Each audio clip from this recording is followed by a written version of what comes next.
നമസ്കാരം. നമുക്കൊക്കെ ഓരോ പ്രാർത്ഥനാമൂർത്തികൾ അല്ലെങ്കിൽ ഉപാസനാമൂർത്തികൾ ഉണ്ടാവും.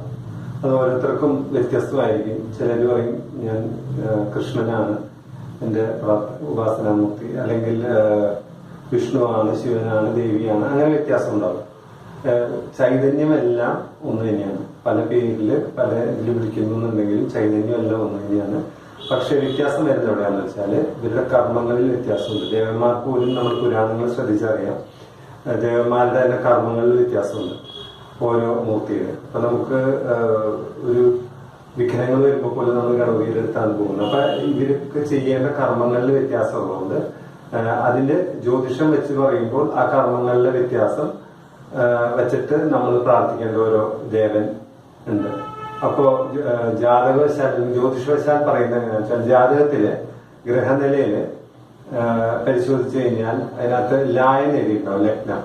ഈ ലഗ്നം നിൽക്കുന്ന സ്ഥലത്തിന്റെ ഒരു അധിപൻ ഉണ്ടാവും. അധിപൻ ഗ്രഹമായിരിക്കും, അതായത് സൂര്യൻ, ചന്ദ്രൻ, അങ്ങനെ ഏതെങ്കിലും ഗ്രഹമായിരിക്കും. അതിനെല്ലാം ഓരോ ഈശ്വരനുണ്ട്.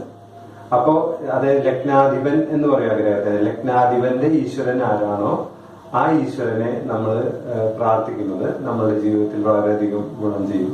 പിന്നെയും വേറെ രീതികളുണ്ട്. 5-9 ഭാവങ്ങളൊക്കെ അത് ജ്യോതിഷയെ കൊണ്ട് പരിശോധിപ്പിച്ചു കഴിഞ്ഞാൽ അധികം കറക്റ്റായിട്ട് പറഞ്ഞു തരും. നമ്മൾ ആരെ പ്രാർത്ഥിക്കുന്നതാണ് നമുക്ക് കുറച്ചും കൂടി ജീവിതത്തിൽ മുന്നേറാനായിട്ട് നല്ലത്, നമ്മുടെ ഉപാസനാമൂർത്തി ആരാകുന്നതായിരിക്കും നല്ലത് എന്ന് പറഞ്ഞു തരും. അത് ഒരു വഴി ജ്യോതിഷത്തില്. രണ്ടാമത് അതിൽ തന്നെയുള്ള ഒരു വഴി, നമ്മുടെ ഏതെങ്കിലും ഗ്രഹങ്ങള് ഒക്കെ ബലക്കുറവോ അല്ലെങ്കിൽ ബല കൂടുതലോ ഉണ്ടെങ്കിൽ അതിന്റെ നാഥനെ നമ്മൾ ഉപാസിക്കുന്നത്. ബല കൂടുതലാണെങ്കിൽ അതിന്റെ പൂർണ്ണ ഗുണം നമുക്ക് കിട്ടുവാനും, ബലക്കുറവാണെങ്കിൽ അതിനെ ബലപ്പെടുത്തി എടുത്ത് അതിന്റെ ദോഷങ്ങൾ മാറുവാനും ചെയ്യുന്ന ഒരു രീതിയുണ്ട്. പിന്നെ ദശാകാലങ്ങൾ, ഓരോ ഗ്രഹങ്ങളുടെ ദശയിൽ ആ ഗ്രഹത്തിന്റെ ദേവനെ പൂജിക്കുന്ന ഒരു രീതിയുണ്ട്. അപ്പൊ അങ്ങനെയും നമ്മൾ പ്രാർത്ഥനാമൂർത്തി, ഉപാസനാമൂർത്തിയെ കണ്ടുപിടിക്കാം.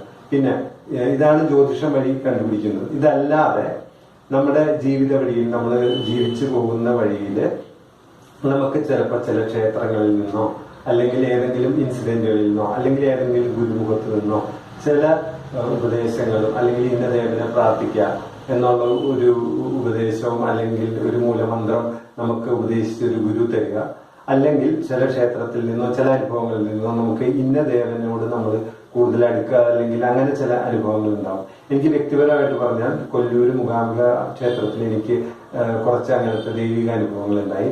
അതിനുശേഷം ഞാൻ തിരിച്ചറിഞ്ഞു ഞാൻ ദേവിയെ കൂടുതൽ ഉപാസിക്കേണ്ട ഒരാളാണ് എന്ന്. പ്രഥമ പരിഗണന ദേവി ഉപാസനയ്ക്കാണ്. അപ്പൊ ഇതുപോലെ ചിലരുടെ ജീവിതത്തിൽ ചില അത്ഭുതങ്ങളും ചില കാര്യങ്ങളൊക്കെ ഉണ്ടാവാറുണ്ട്. അങ്ങനെ വന്നാൽ അവർ അതിനാണ് പ്രഥമ പരിഗണന കൊടുക്കേണ്ടത്. മറ്റേ ജ്യോതിഷവശാൽ നമ്മൾ കണ്ടുപിടിക്കുന്നതല്ല, ഇത് തന്നെയാണ് പ്രഥമ പരിഗണന.